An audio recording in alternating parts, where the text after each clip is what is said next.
Hello everyone, welcome back to our channel Apex Com Academy और मैं हूं आपकी प्यारी शिवानी मैम। आज मैं आपके लिए लेकर के आ गई हूं साइंस का चैप्टर नंबर फर्स्ट। कौन सी क्लास के लिए? क्लास 8 के लिए। ठीक है, पहला चैप्टर हमारा क्या है? Exploring the investigative world of science. क्या चैप्टर है? बड़ा इंटरेस्टिंग चैप्टर है भाई।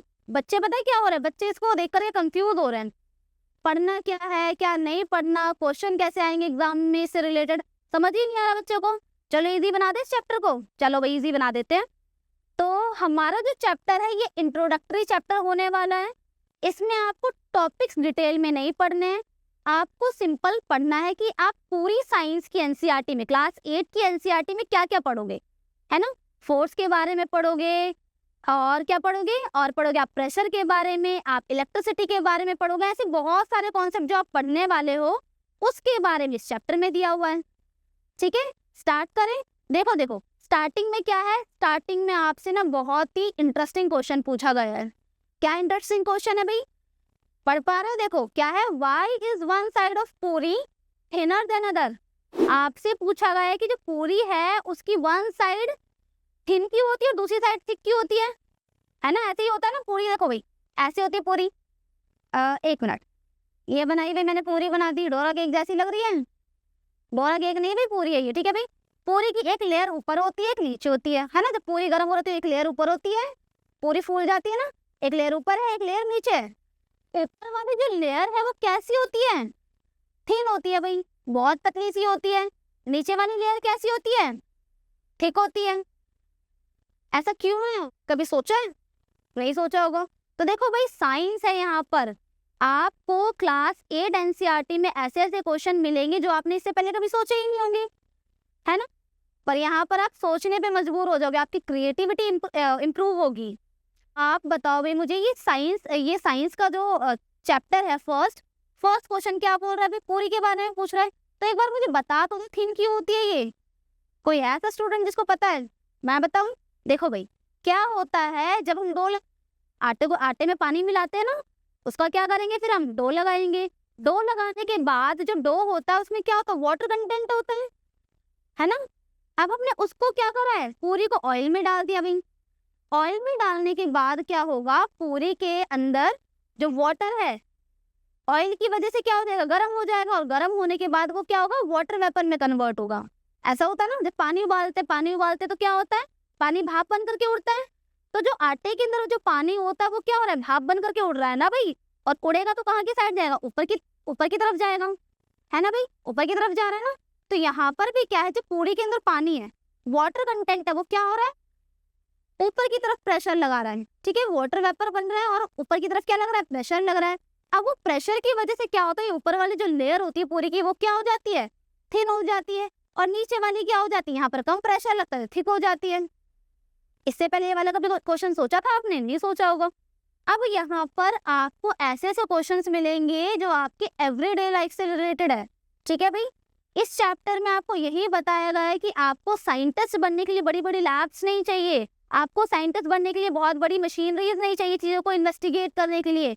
इवन आपका किचन भी क्या है? एक अच्छा साइंस लैब हो सकता है। आप किचन में जाओ, बहुत सारी चीजें ऐसी हैं जिसको आप ऑब्जर्व करोगे, चीजों को फाइंड आउट करोगे, फिर एक्सप्लेन करो ऐसा क्यों हो रहा है। जैसे कि सपोज करो मम्मा ने डो बनाया, ठीक है भाई, इसको गोल किया। गोल करने के बाद जो बेलन होता है, रोलिंग पिन होती है ना, उसको क्या करते हैं? हम उससे फ्लैट बनाते हैं, गोल बनाते हैं। तो भाई जो रोलिंग पिन है वो क्या कर रही है? डो को फ्लैट बना रही है। क्यों बना रही है? क्योंकि इसमें प्रेशर लग रहा है ना। पानी जब गर्म हो रहा है तो भाप ऊपर की तरफ ही क्यों उड़ रही है? या फिर मम्मा ने खाना बनाया तो उसकी खुशबू बाहर रूम तक क्यों जा रही है? कभी सोचा है ऐसे? भाई आप यंग साइंटिस्ट हो, आपको क्या करना है? चीजों के बारे में इन्वेस्टिगेट करना है। ठीक है, सोचना है कि ऐसा क्यों हो रहा है। आपका किचन आपसे क्या हो जाएगा? आपका साइंस लैब हो जाएगा। ठीक है भाई, अगली बार जब पूरी खाओगे तो क्या करोगे? अगली बार जब पूरी खाओगे तो ये नोटिस करोगे कि हाँ भाई कौन सी साइड पतली है और कौन सी साइड ठीक है। ठीक है, नेक्स्ट पे है। चलो अब आपसे क्वेश्चन एक पूछा गया है कि सैंड ज्यादा होते हैं हमारे गैलेक्सी में। आपसे देखो क्या है, क्या क्वेश्चन क्या पूछ रहा है? आर देयर मोर ग्रेन और सैंड ऑन अर्थ और स्टार इन आवर गैलेक्सी। क्या क्वेश्चन पूछ रहे हैं? क्वेश्चन है कि हमारी जो गैलेक्सी है ना, गैलेक्सी में स्टार ज्यादा है या फिर हमारे अर्थ पे सैंड ज्यादा है? कभी सोचा? सोचा है? नहीं सोचा होगा, पर आप साइंटिस्ट, अब सोचना पड़ेगा, है ना? आप यंग साइंटिस्ट हो, आपके एनसीईआरटी ने आपको यंग साइंटिस्ट घोषित कर दिया है। आपको चीज़ों को ऑब्जर्व करना है, चीज़ों के बारे में पता लगाना है।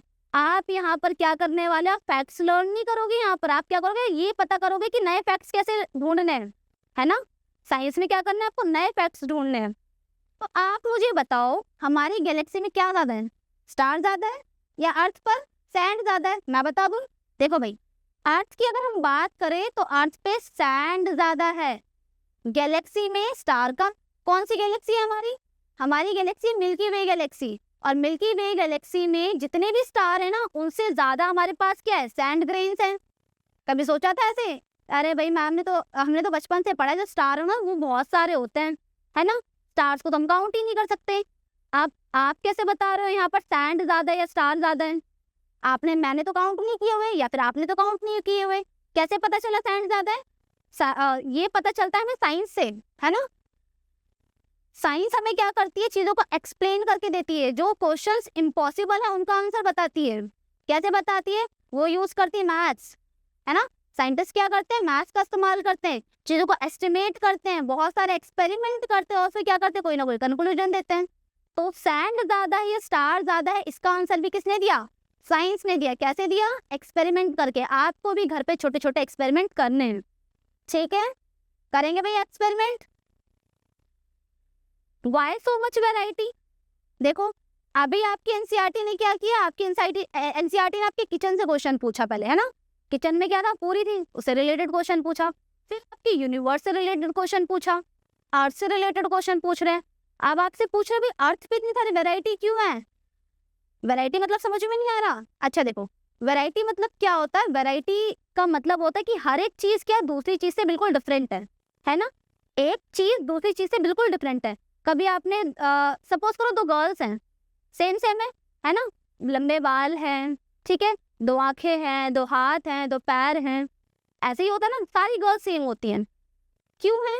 क्योंकि भाई यहाँ पर उनका जो नॉर्मल सी बात है ना कि अर्थ पे जितनी भी स्पीशीज होती है उनमें कुछ ना कुछ चीजें कॉमन होती है, वो सेम है, पर वो एट द सेम टाइम क्या है, उनमें वैरायटी भी है। हर एक गर्ल दूसरी गर्ल से अलग है ना? मैं अलग हूँ, मेरी सिस्टर अलग है, मेरे सारे स्टूडेंट्स अलग हैं, दिखने में सारे अलग हैं। पर सपोज करो यहाँ पर ट्विंस है, अब आप कहोगे मैम ट्विंस तो एक जैसे होते हैं। भाई ट्विंस में भी क्या होती है, वैरायटी होती है। ट्विंस भी क्या होता है, अलग अलग दिखते हैं, है ना? उनका या तो हेयर टेक्सचर अलग होगा, या फिर आइज का कलर टेक्सचर अलग होगा। चलो सपोज करते हैं वो सेम सेम दिखते हैं बिल्कुल, है ना? 100% जो उनका स्ट्रक्चर है, फेस है, वो क्या सेम सेम है, पर उनकी जो हैबिट होगी, उनके बोलचाल का तरीका जो होगा, वो सारा क्या होगा, डिफरेंट होगा। यानी कि उसमें भी क्या है, वैरायटी है। ट्विंस में भी आपको बहुत सारी वैरायटी देखने को मिलती है ना? अब मुझे ये बताओ वैरायटी है ही क्यों, अर्थ पे वैरायटी की जरूरत क्यों है? जैसे कि मान लो मैं बोलती हूँ कि भाई हमने ट्री देखता है, ठीक है, ट्री देखता है, ट्री की हर एक लीफ क्या होती है, अलग अलग होती है, हर ट्री की लीफ अलग है। बनाना लीफ बहुत बड़ी बड़ी होती है, ठीक है। उसके अलावा क्या होता है, जो बेर का पेड़ होता है उसकी लीफ छोटी होती है, नीम के पेड़ की लीफ छोटी होती है। क्यों होती है भाई, इतनी वैरायटी क्यों है? देखो भाई अर्थ पे जितनी भी वैरायटी है ना, उसका रीजन ये है कि अगर वैरायटी नहीं हुई ना, तो एक डिसीज क्या कर सकती है, पूरी की पूरी स्पीशीज को खत्म कर सकती है। तो अर्थ पे वैरायटी होना बहुत ज्यादा जरूरी है। इसके बारे में भी हम क्या करेंगे, डिटेल में पढ़ेंगे अपने आने वाले चैप्टर्स में, ठीक है। अब एक्टिविटी है आपके लिए, क्या आपसे मैं क्वेश्चन पूछती हूँ, क्या आपके माइंड में और भी ऐसे क्वेश्चन आते हैं जो आपको क्यूरियस बनाते हैं, है ना? जैसे कि पहले 3 क्वेश्चन क्या आपको क्यूरियस बना रहे होंगे, क्रिएटिव बना रहे, क्रिएटिव थिंकिंग को क्या कर रहे होंगे, बूस्ट कर रहे होंगे, है ना? आपने इससे पहले ये वाले क्वेश्चन कभी सोचे ही नहीं होंगे। और भी अगर आपके माइंड में से क्वेश्चन आ रहे तो आप क्या करोगे, कमेंट करके बताओगे, जल्दी बताओ, ठीक है। टू सिंबल्स ऑफ साइंस बात करते हैं। देखो 2 सिंबल्स ऑफ साइंस की हमारी जो नई एनसीईआरटी बुक है उसमें 2 सिंबल आपको दिए गए हैं। पहला सिंबल किसके बारे में है, पहला सिंबल है रूट का। कहाँ पर है, देखो आपका ना ऐसा पेज है ना, ऐसे पेज होता है, तो ये लेफ्ट वाले पेज पे बॉटम पे देखना, ठीक है। आपको क्या नजर आएगा, रूट बनी हुई नजर आएगी, कुछ ऐसे करके, ऐसे रूट है और यहाँ से कुछ ऐसे लाइंस जाते हुए नजर आएगी। अब ये रूट है, ये क्या सिंबलाइज कर रही है, ये क्या रिप्रेजेंट कर रही है? ऐसी थोड़ी ना भी एनसीईआरटी बना दी है इस बार एनसीईआरटी में बहुत सारे हिडन मैजिक है, ठीक है। बहुत सारी चीजें ऐसी हैं जो आप मतलब चीजों के पीछे, हर चीज के पीछे क्या एक साइंटिफिक थॉट है। इसके पीछे मुझे बताओ क्या साइंटिफिक थॉट है, रूट ही क्यों दिए है? भाई देखो, रूट देने का यहाँ पर सिंपल सा मतलब ये है, वो आपको बता रहे हैं कि अगर आप यंग साइंटिस्ट हो या फिर साइंटिस्ट की तरह सोचना चाहते हो तो आपकी जो फाउंडेशन होनी चाहिए नॉलेज की, वो कैसी होनी चाहिए? स्ट्रांग होनी चाहिए। ठीक है भाई, सॉलिड फाउंडेशन ऑफ नॉलेज होनी चाहिए। आपके पास जो नॉलेज है वो अच्छी खासी होनी चाहिए, प्लस आपको ग्राउंडेड रहना है। अगर आप एक अच्छे साइंटिस्ट बनना चाहते हो, साइंस में अच्छा इंप्रूव करना चाहते हो, तो आपको क्या रहना है? ग्राउंडेड रहना है। ठीक है, दूसरा आपके पास क्या है सिंबल? राइट वाले पेज के बॉटम पर, बॉटम पे नहीं सॉरी टॉप पर। ठीक है भाई, राइट वाले पेज के टॉप पर क्या है? एक काइट का सिंबल दिया हुआ है। अभी काइट क्या शो कर रही है? काइट क्या रिप्रेजेंट कर रही है बताओ? काइट क्या रिप्रेजेंट कर रही है? काइट आपकी क्रिएटिविटी को रिप्रेजेंट कर रही है। काइट क्या कर रही है? क्रिएटिविटी को रिप्रेजेंट कर रही है कि आप जितना ज्यादा क्रिएटिव हो सकते हो आपको हो जाना है। ठीक है, आपकी क्रिएटिविटी को जितना ऊंचा जाना है जाने दो।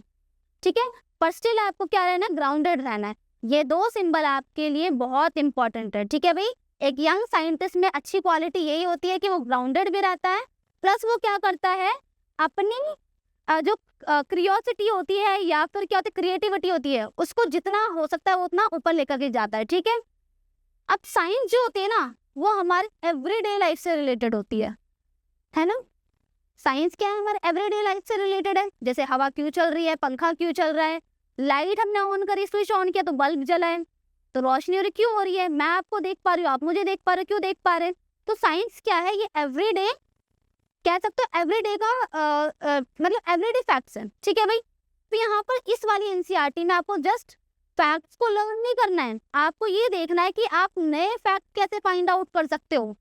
नई एनसीईआरटी में आप क्या सीखोगे? नए फैक्ट्स को ढूंढना सीखोगे। ठीक है, फाइंड आउट करना सीखोगे। समझ पा रहे हो? चलो, द साइंटिफिक मेथड की बात करते हैं। ठीक है, अब यहाँ पर ये चीज इंपॉर्टेंट है। क्या इंपॉर्टेंट है? आपको बताना है कि साइंटिफिक मेथड क्या होता है। साइंटिफिक मेथड इससे पहले तो ये कभी पढ़ा ही नहीं है। क्या होता है साइंटिफिक मेथड? देखो भाई, सपोज करो कोई साइंटिस्ट है, वो क्या कर रहा है, किसी चीज के बारे में इन्वेस्टिगेट कर रहा है। ठीक है, सपोज करो वो इन्वेस्टिगेट कर रहा है कि फैन कैसे चल रहा है, या फिर फैन चल रहा है तो हवा कैसे आ रही है। तो सबसे पहले वो क्या करेगा? फैन को ऑब्जर्व करेगा ना, कि हाँ भाई फैन ऐसे घूम रहा है, ये ऐसे घूम रहा है, स्लो घूम रहा है, फास्ट घूम रहा है, या फिर स्विच ऑन करने पर ही घूम रहा है, बिना इलेक्ट्रिसिटी के नहीं घूम रहा। ऐसे ही होगा ना, वो चीजों को क्या करेंगे? ऑब्जर्व करेंगे। तो साइंटिस्ट में जो पहला साइंटिफिक मेथड आता है वो क्या आता है? ऑब्जर्वेशन आती है। ठीक है भाई, ऑब्जर्वेशन।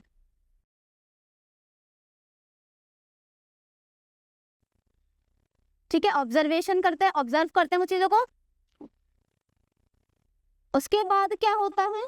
जब साइंटिस्ट ने क्या कर लिया, चीजों को ऑब्जर्व किया, ऑब्जर्व करने के बाद वो क्या करते हैं? क्वेश्चंस करते हैं कि हाँ भाई इलेक्ट्रिसिटी है, इलेक्ट्रिसिटी से ही फैन क्यों चल रहा है ना?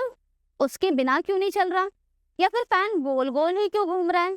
या फिर जब फैन चल रहा है तो हवा ही क्यों दे रहा है ना? तो ये ऐसे वाले क्वेश्चन करते हैं साइंस। ठीक है, तो साइंस में सबसे पहले हम क्या करते हैं? साइंटिफिक मेथड में ऑब्जर्वेशन आ जाती है। दूसरा क्या आता है? क्वेश्चन। ठीक है, पहले हम किसी भी चीज को ऑब्जर्व करते हैं, फिर क्वेश्चन करते हैं, उसके बाद क्या करेंगे? चीजों के बारे में एक्सपेरिमेंट करेंगे। क्या करेंगे? एक्सपेरिमेंट। ठीक है, और एक्सपेरिमेंट करने के बाद हम क्या करेंगे? चीजों को एक्सप्लेन करेंगे कि ऐसा क्यों है।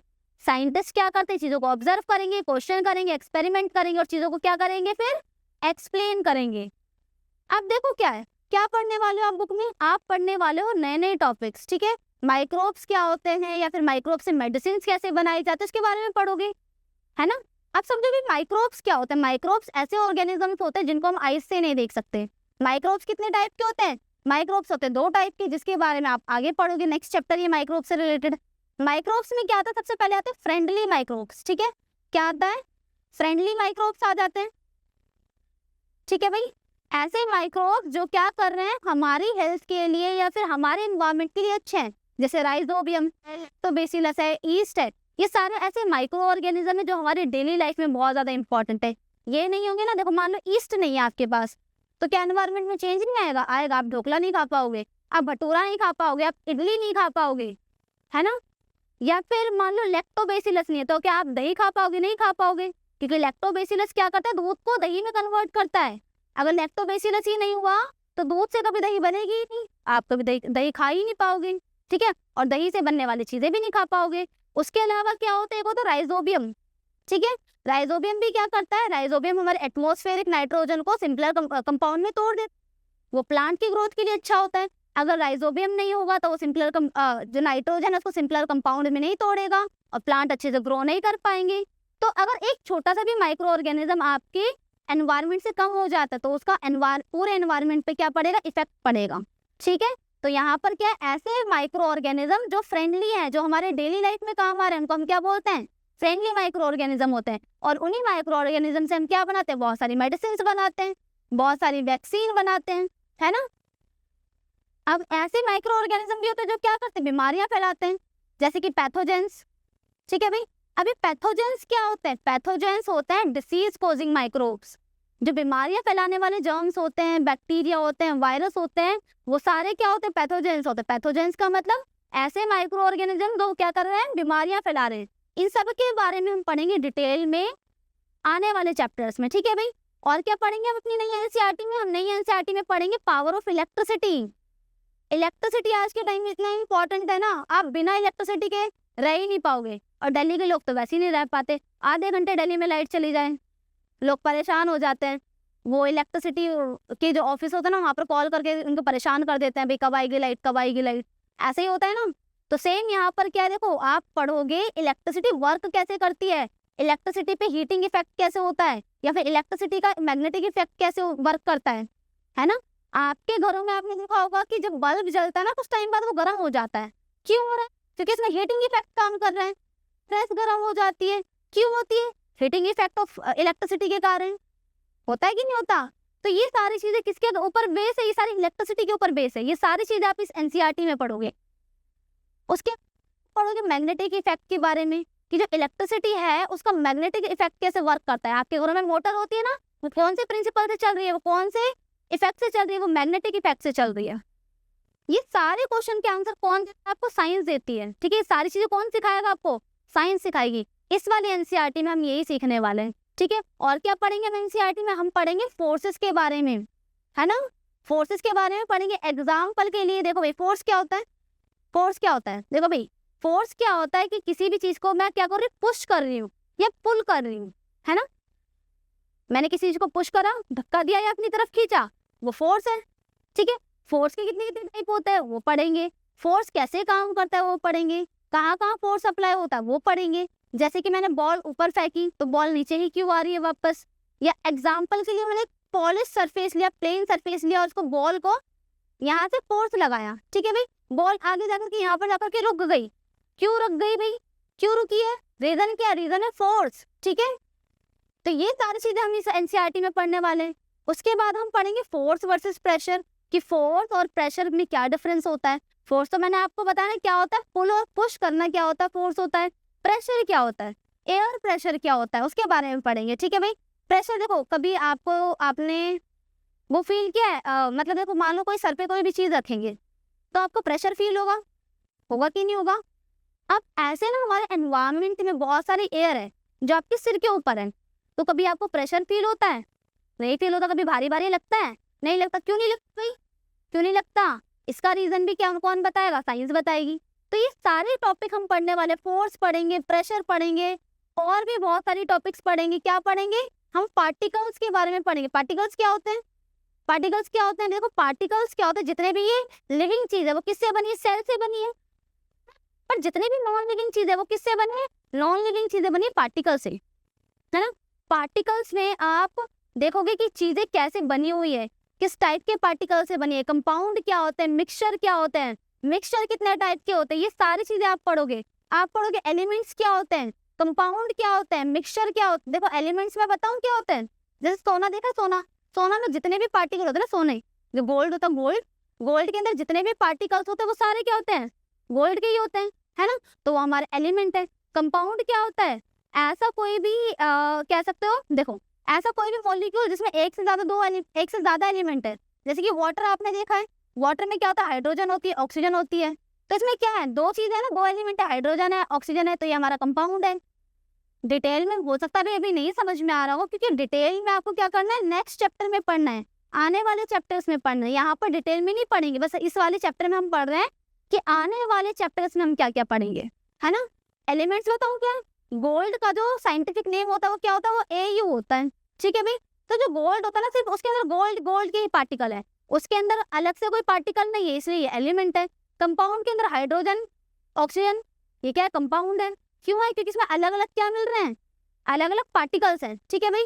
कार्बन डाइऑक्साइड है, कार्बन का पार्टिकल अलग है, ऑक्सीजन का पार्टिकल अलग है, तो ये हमारा क्या है, ये कंपाउंड है। मिक्सचर में क्या आ जाता है, मिक्सचर में क्या आ जाता है, ग्लास लो, ठीक है, पानी ले लो, इसके अंदर क्या डाल दो, चीनी मिला दो, ठीक है, दूध मिला दो, इसके अंदर सैंड मिला दो, वो क्या बन जाएगा, हमारा मिक्सचर बन जाएगा। तो ये मिक्सचर कितने टाइप के होते हैं, कैसा मतलब ये इनके ऊपर कौन कौन से प्रिंसिपल वर्क करते हैं, वो सारे हम इस चैप्टर में मतलब इस वाली बुक में पढ़ने वाले हैं। रिफ्लेक्शन वर्सेस रिफ्रैक्शन के बारे में पढ़ेंगे, हम पढ़ेंगे रिफ्लेक्शन क्या होता है, हम पढ़ेंगे रिफ्लेक्शन क्या होता है ना। साइंस में इस बार की साइंस में आपको बहुत इंटरेस्ट आने वाला है, मतलब मजा आ जाएगा साइंस की बुक पढ़ करके, ठीक है भाई। रिफ्लेक्शन क्या होता है, the bouncing back of light होता है। रिफ्रैक्शन क्या होता है, रिफ्रैक्शन, ये भी सारा हम क्या करेंगे, नेक्स्ट चैप्टर में पढ़ेंगे, आने वाले चैप्टर्स में पढ़ेंगे। ये पूरा क्या है, हमें कंप्लीट करना है पूरे साल में, ये सारा सिलेबस हमें कंप्लीट करना है। और क्या पढ़ेंगे हम अपनी नई वाली NCERT में, हम पढ़ेंगे मून एंड इट्स फेजेस के बारे में। आपने कभी सोचा है कि जो मून है कभी पूरा दिखता है, कभी आधा दिखता है, कभी दिखता ही नहीं है, क्यों नहीं दिखता, उसका आंसर कौन देगा, साइंस देगी। देखो मून में क्या होता है, मून के पास अपनी खुद की लाइट तो होती नहीं है, वो सन की लाइट से क्या करता है, मतलब सन की लाइट लेता है ना, सन की लाइट से वो जिस भी पार्ट पे मून के सन की लाइट पड़ती है वो हमें विजिबल होता है कि नहीं होता। इसी तरीके से क्या बनते हैं, डिटेल में नहीं बता रही हूँ यहाँ पर, क्योंकि आने वाले चैप्टर्स में डिटेल में ही पढ़ना है। तो यहाँ पर हम क्या पढ़ेंगे, हम पढ़ेंगे मून और उसके फेजेस के बारे में। मून कभी छोटा दिख रहा है, कभी बड़ा दिख रहा है, या फिर ऐसा तो ना कि भाई आधा दिख रहा है या फिर कभी गायब भी हो जा रहा है, क्यों हो रहा है, वो सारा NCERT में हम पढ़ेंगे, ठीक है। Which part of science is your favourite, ये क्वेश्चन भाई आप मुझे बताओगे, आपको सबसे ज्यादा साइंस में क्या पसंद है, आपको फिजिक्स पसंद है, बायो पसंद है, और क्या पसंद, केमिस्ट्री पसंद है, क्या पसंद है, ये आप मुझे कमेंट करके बताओगे, ठीक है। अब देखो भाई क्या है, ये सारी चीजें जो भी हमने पढ़ी है ना, क्या पढ़ी है अभी तक हमने पढ़ाई की, जो साइंस होता है उसमें हीटिंग इफेक्ट आ जाता है इलेक्ट्रिसिटी का, उसमें रिफ्लेक्शन आ जाता है, उसमें रिफ्रैक्शन आ जाता है, और भी बहुत सारी चीजें आती है। ये सारी चीजें ना एक दूसरे से कनेक्टेड है। कैसे कनेक्ट हो रखी है भाई, ये कनेक्ट हो रखी है एक दूसरे, देखो हम क्या है, हम अपने एनवायरनमेंट पे डिपेंड है, एनवायरनमेंट हम मतलब एनवायरनमेंट हमसे, ऐसे ही होता है ना। और सारी चीजें मिलकर के क्या बनाते हैं, वो इकोसिस्टम बना देते हैं। इकोसिस्टम में क्या आ जाता है, इकोसिस्टम में जितनी भी लिविंग चीजें होती है और नॉन लिविंग चीजें होती है वो सारी आ जाती है, और सारी क्या होती है, एक दूसरे से कनेक्टेड होती है, ठीक है। उसके बाद हम पढ़ेंगे अर्थ के बारे में, ठीक है। अर्थ के बारे में क्या पढ़ेंगे कि अर्थ जो है हमारे लिए एकदम राइट प्लेस है, ठीक है। अर्थ पे लाइफ कैसे पॉसिबल है, अर्थ पे लाइफ पॉसिबल होने के 2-3 कारण है, क्या है। सबसे पहला कारण क्या है, इट हैज ऑक्सीजन, ठीक है भाई, इट हैज ऑक्सीजन, यहाँ पर क्या ऑक्सीजन है, प्लस यहाँ पर क्या है, वाटर है, प्लस यहाँ पर क्या है, एकदम मॉडरेट टेम्परेचर है, ठीक है भाई। मॉडरेट क्या है, टेम्परेचर है। अब मॉडरेट टेम्परेचर का मतलब यहाँ पर ना ज्यादा सर्दी है ना ज्यादा गर्मी है। अब ना ज्यादा सर्दी है ना ज्यादा गर्मी, इट मीन्स यहाँ पर लाइफ के लिए एकदम परफेक्ट टेम्परेचर है, ठीक है भाई। ये सारी चीजें क्या करती है, अर्थ को एक लिविंग प्लैनेट बनाती है। अर्थ को हम लिविंग प्लैनेट बोलते, क्यों बोलते, क्योंकि यहाँ पर लाइफ एग्जिस्ट करती है। इसके अलावा कोई और ऐसा प्लैनेट नहीं जहाँ पर लाइफ एग्जिस्ट करेगी। उसके बाद हम पढ़ेंगे अपनी बुक में कि क्लाइमेट चेंज कैसे हो रहा है, ठीक है भाई। क्लाइमेट चेंज में हम पढ़ेंगे ग्लोबल वार्मिंग के बारे में, ठीक है भाई। ग्लोबल वार्मिंग क्या होती है कि हमारे एनवायरनमेंट जो है उसका क्या हो रहा है, टेम्परेचर बढ़ता जा रहा है। टेम्परेचर कैसे बढ़ रहा है भाई, हमारी एक्टिविटी के कारण बढ़ रहा है ना। हम क्या करते हैं, बहुत सारी गाड़ियां बना रहे हैं, गाड़ियों से धुआं निकलता है, कार्बन डाइऑक्साइड निकलता है, कार्बन मोनोऑक्साइड निकलता है, ठीक है। उस वजह से क्या होती है, कार्बन मोनोऑक्साइड की वजह से हमारी जो ओजोन लेयर है वो खराब हो रही है। तो हम क्या कर रहे हैं, अपने एनवायरनमेंट को खराब कर रहे हैं। हमारे वजह से जो एनवायरनमेंट है उसमें ग्लोबल वार्मिंग बढ़ती जा रही है, ठीक है। और हम ही क्या कर रहे हैं, बहुत सारे प्रॉब्लम्स को क्रिएट कर रहे हैं। तो हमें क्या करना पड़ेगा, हमें ही सोल्यूशन ढूंढना पड़ेगा। सोल्यूशन कैसे ढूंढोगे भाई, कैसे ढूंढोगे सोल्यूशन? सोल्यूशन ढूंढोगे तुम एक अच्छे साइंटिस्ट बन करके, ठीक है भाई। साइंस को पढ़ करके, चीज़ों को ऑब्जर्व करोगे, चीज़ों को क्या करोगे, एक्सपेरिमेंट करोगे, फिर एक्सप्लेन करोगे ऐसा क्यों है, और बहुत सारी चीज़ों के आपको क्या करना है, क्या करना है, बहुत सारी चीज़ों को आंसर देना है, ठीक है भाई। तो यहाँ पर जो हमारा चैप्टर है ऑलमोस्ट कंप्लीट हो चुका है। आपके चैप्टर में बस इतनी ही चीज़ें, ठीक है, इतनी ही चीज़ें डिस्कस की गई है। अब यहाँ पर क्या है, science is a journey of discovery. Science क्या है, जर्नी ऑफ डिस्कवरी है। आपको अपनी जर्नी अभी से स्टार्ट करनी है, और हमारा जो नेक्स्ट चैप्टर है हम जल्दी क्या करेंगे, उसको पोस्ट करेंगे।